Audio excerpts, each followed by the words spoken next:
All right, let's talk about the nationwide protests. Um I think it's high time for it to happen. I've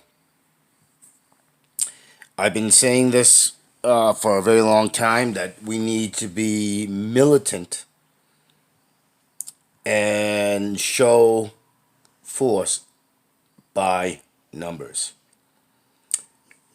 and show force in collective solidarity.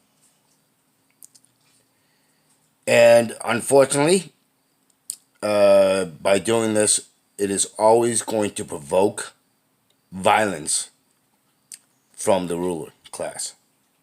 Always. And the violence is always perpetrated by the ruling class. Always. That includes liberals like that bitch in New York City at Central Park. It includes people like Tom Hartman, who views voting as harm reduction, when in fact by voting that way you actually perpetrate and continue to put in policies, rules, regulations, statutes, and all these other things, which does the opposite of harm reduction. Harm reduction. In the immediate aftermath, there is an illusion of this cosmetic illusion of harm reduction. But when the policies and all those other stuff that actually bring the harm, that have caused the harm, that has affected millions upon millions upon millions, and has grown not just for the targeted of the policies, but gone into where it affects the privileged so-called privileged white class, privileged white race, because that's how it works. Policies that were made by Republicans or Democrats to affect minorities and blacks or Hispanics or whatever you want always have a factor of where it comes and affects white people as well in a bad, negative way. Whether it's economic, whether it's criminal, or social, or whatnot, it always comes back to bite you in the ass. So get it through your heads. It is not. It is not about race. It is about class. And class is the ruling party. It's the ruling group. It's that 10% and 1% who have control over everything. And it is only through acceptance of these false ideas of harm reduction, these ideas of race, these ideas of free speech, which doesn't apply to everyone equally and impartially. It applies to those whom the 10 and 1% decide arbitrarily what matters, what constitutes. It is, as I said before, nonviolence and free speech. It's about protection for the ruling class. It is a way to exempt them from the consequences of the evils they have perpetrated, the crimes that they perpetrate, under the legitimacy, the self-imposed legitimacy of their being elected as a government official, or appointed as a government official, or running a corporation or a company, while at the same time they are pillaging and plundering everything and anything. They are helping to break down the ideas of morality, the natural ideas of morality, of ethics, of principles. That they put this idea of gray area in, which so many have bought into.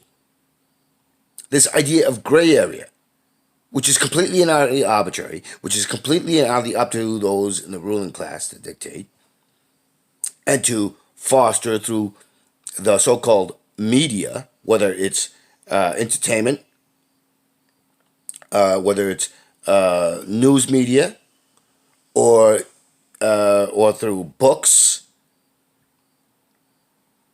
or through blog or whatever. That it is something that's been filtered in and embedded. There is no gray area. There is right. There is wrong. If you're walking down the street and somebody comes up and punches you in the face, you don't know them,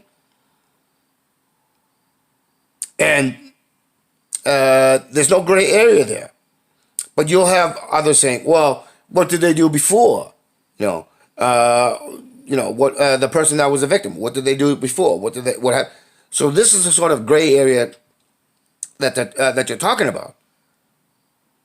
There's an obvious right and wrong, yet there has to be nuance in it. There has to be a gray area. Oh, the person that got punched, that person was an asshole. That person talked about this, talked about that, did this, did that. And a lot of the times we find out that, as a matter of fact, that's not what happened. And the gray area was infused by people who had their own agenda. And it was a manufactured agenda. And things that shouldn't be taken out of context are taken out of context. That person may have said something that was taken completely out of context. So that's a gray area. It's false. That is what the 10 and 1% do. That is what the media, which is part of the propaganda machine, the disinformation, the misinformation, the one that creates divergence and diversion. Division. Tom Hartman. I've subscribed to his channel for a long time, but I just basically I'm gonna be unsubscribing from him. But I'm also hit do not recommend, because he was just talking to a caller. He's got a national radio. He's got a national radio show, and he's talking about all this bullshit. And this woman who's a black caller, she says, "I'm not gonna vote for Biden. He's got a 40-year track record of policies and other things that he's done that have affected black and other minorities horribly." And Tom's like, "Well, that doesn't matter. That doesn't matter right now, because Trump is a serial killer. Because Trump is so bad. He's raped over." Except there are plenty of allegations against Biden that have come out. As a matter of fact, allegations that are truly on par with allegations done against Trump about Biden.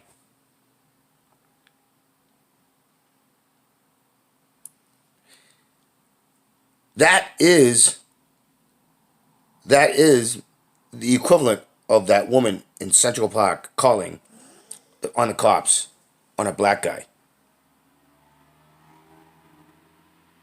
There is no harm reduction. There is no mitigation. And all those that talk about harm reduction, David Dole, he talks about harm reduction in that way. But you know what? He's not he's not being overly blatant and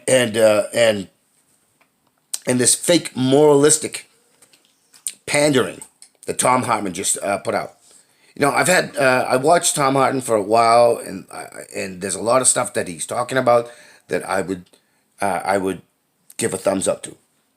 But there are many occasions where he's talking about the same things that many who are humanist, and I don't think I'm gonna leave out the left. It's humanist.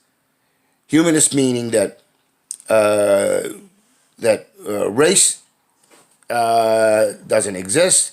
That there is a there is a moral. There is a natural moral code, ethics, principles, and so on and so forth, and that there is no wiggle room there. That there is that gray area is a manufactured ideology. It's this pseudo intellectualism, and so I'm of the humanist. I think everybody should treat everybody the same, give everybody the benefit of the doubt the same. I think that we need a humanist believes that the natural world is vital to our survival, and that we can't just rampage like a herd of animals, just going through the world and just consuming and destroying everything in our path. Because that's ultimately come down to it's saying, oh, I accept the collective suicide and destruction of ourselves. That means that, you know, enlightened self-preservation has gone out the window, and we don't care.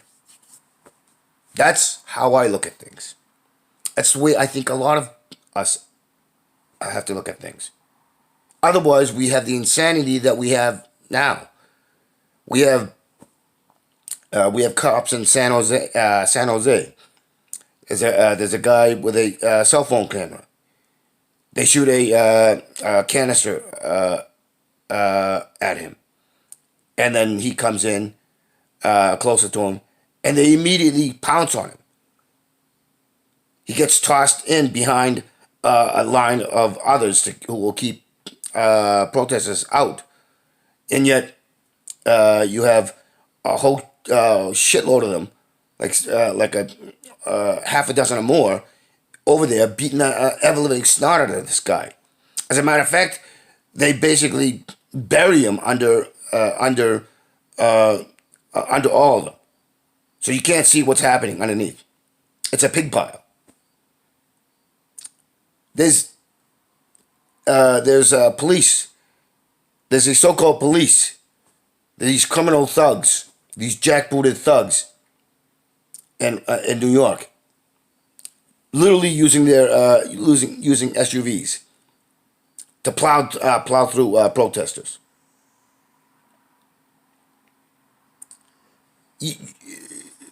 There are so many goddamn things.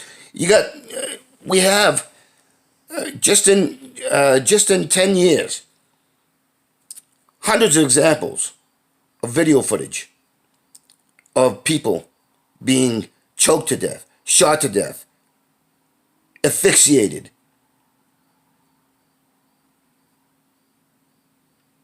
That includes little kids. But there's also videos of white people getting the same treatment.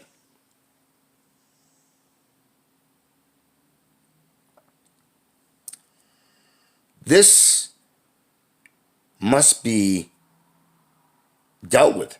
We must come to understand. We must come to understand.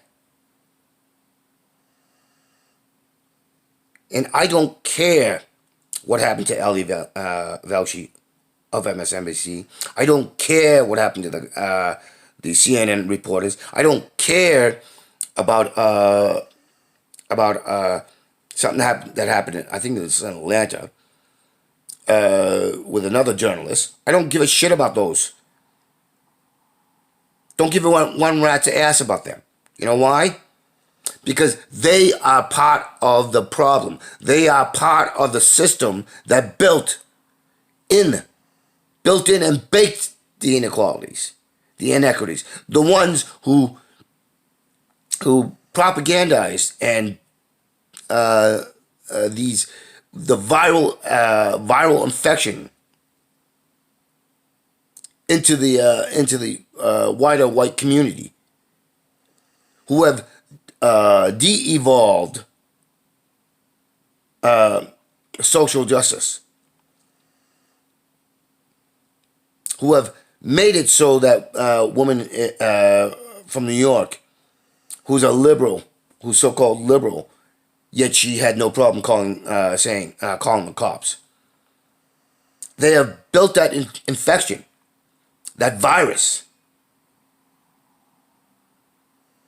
and for your own enlightened self-interest, for having actual justice, then this must be stopped.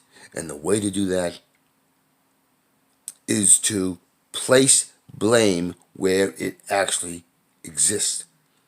Because this is the sort of stuff that's bled in to a higher education. The sort of crap that they put out. This is the sort of stuff that allows think tanks who are funded by the 10 and 1% to infuse that sickness. This is why we have more millionaires who are politicians. So obviously, yes, they're going to take bribes. Obviously, yes, they're going to make policies that'll denigrate and degrade not just minorities, but a growing larger segments of all ethnic populations. Why we have social net programs being eviscerated, while the police and other forms of law enforcement are getting more and more money. Why they've become militarized to the point that they look like, except for saying police, they look like what soldiers in Afghanistan and Iraq and all those. While they're out there, they have all the guns and all the other things. And while we have on national TV, it looks like when they're covering Iraq, Syria, and all these other so-called bad dictatorial fascist enemies of the West.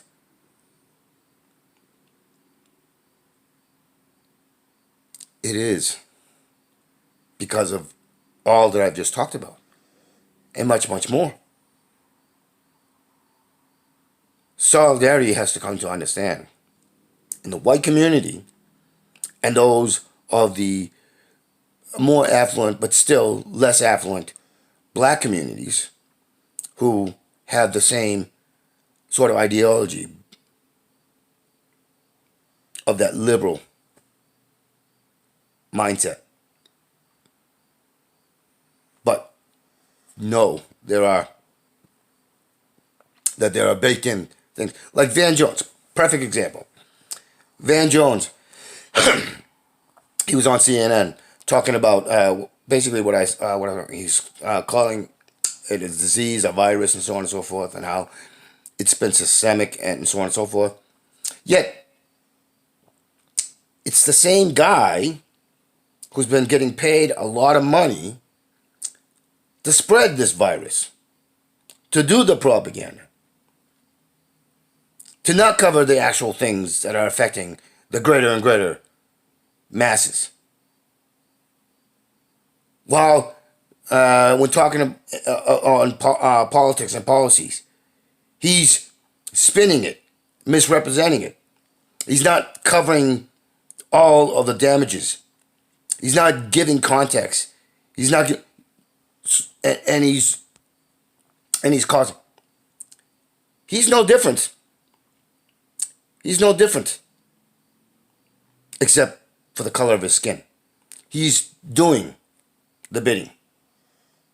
He is attributed to the horrifying inequities and harms that he's created with his being on I don't know if it's CNN or MSNBC, whatever the fuck propaganda enemy of the state. No, not the state. Enemy of the people. Criminal network.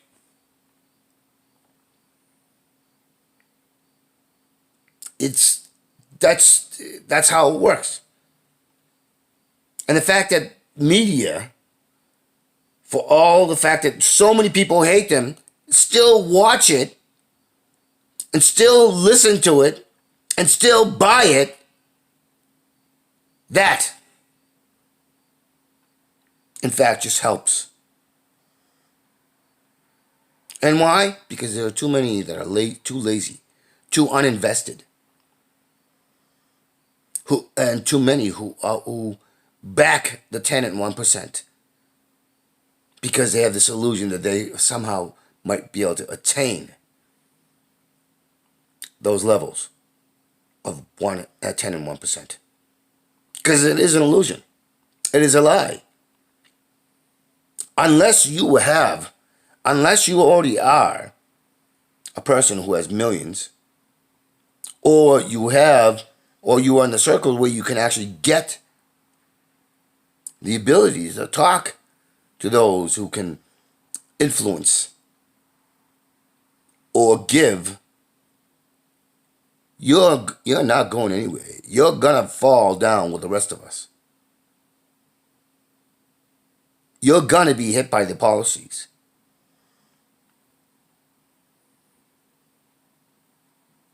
That is the reality. And those policies are gonna impact us negatively more and more. Doesn't matter what you look like. It doesn't matter what religion you follow. It doesn't matter.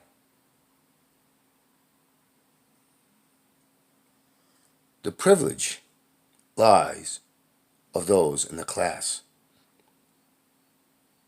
And those in the top class, the ruling class,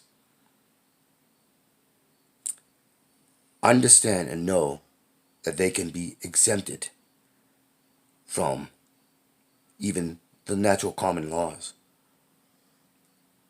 That laws are meaningless to them. And those protests are showing exactly how they feel and what they think.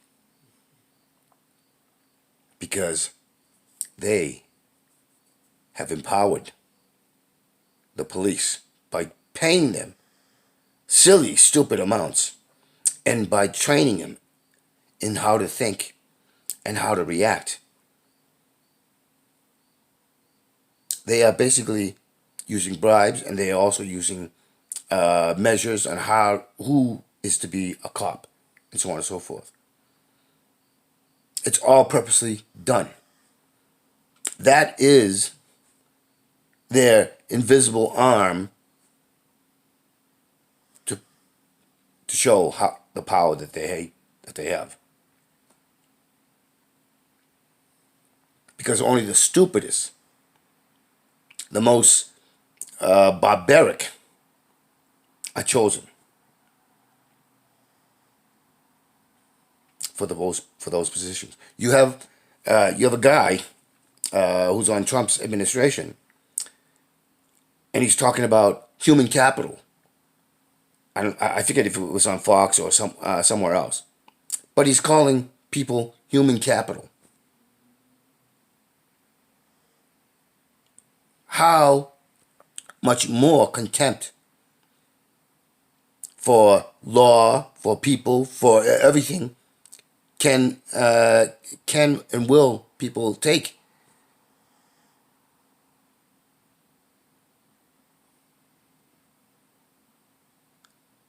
I I personally don't have the money and finances to go to places because it seems a lot of these seem to be in the city in the big cities and the big metropolitans. These protests, which makes sense, which makes sense. And I really can't afford even to go down to Philadelphia and spend time there because I don't have the money to do so. I don't have the money to go to protest in Washington. I don't have the resources to go. All, so I the reason why I do my videos is because I don't have the finances to do so.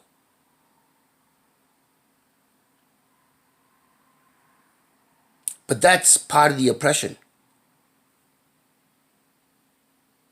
That's part of the systemic system. And I grew up in an affluent white neighborhood. I was brought up by a more affluent white parents. I grew up in that more affluent, liberal, and conservative white communities. So I understand, but I also understand from my earlier childhood traumas of before I was adopted to the traumas that I faced through the through societal impacts and opinions and ideas. I can see that. I grew up seeing the division. You know, I grew up in Canton, Massachusetts, but they were talking about Roxbury and some other places that are majority minorities, and how they were talking about, how the narrative through the media and everything else, they're making these minority communities, which are black and Hispanic and others, look to be like the cause of morality, of ethics, and everything else. Except it's not. It's not. There's no reality to it. And what little there is, it's because the media was pushing that, pushing that. It's because the police were used, police and policies and all that. So understand what you. It basically comes down to the simplistic idea of karma. What you buy into, what you allow, what you do by electing criminals who don't care whether you're black, white, Hispanic, whether you're Jewish or Christian or whatnot.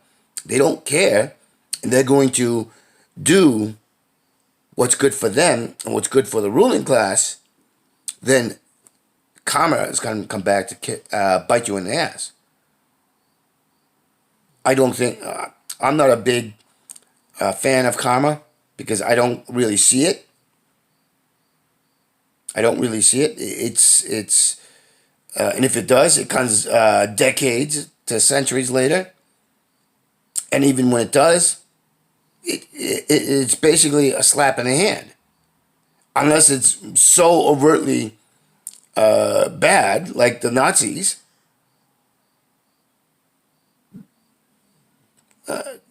but you know, there are versions of that everywhere, no matter where you live.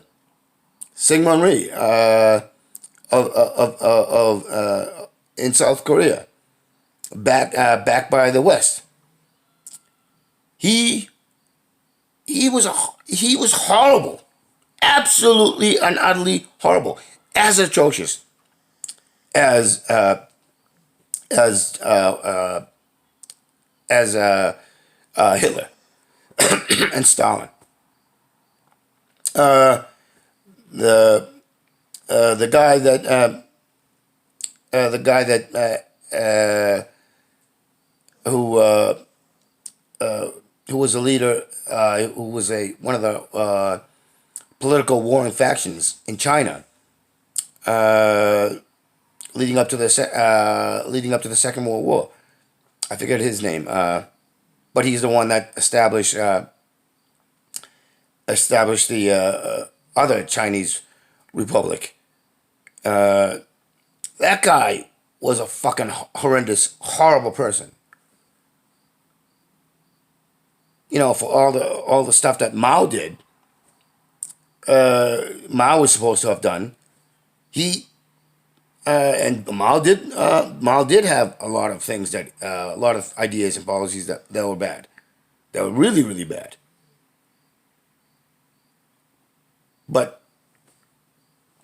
uh, you know, if I were to use a lesser of evils, Mao was a lesser than the other asshole who had other criminal asshole who had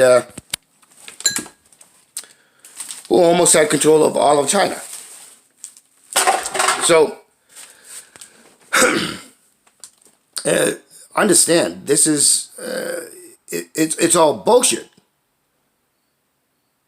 And the quicker people come to understand that it is a matter of class, a class war, and not a culture war, a class war, we will continue to go down this hellscape of a road that we want to call life.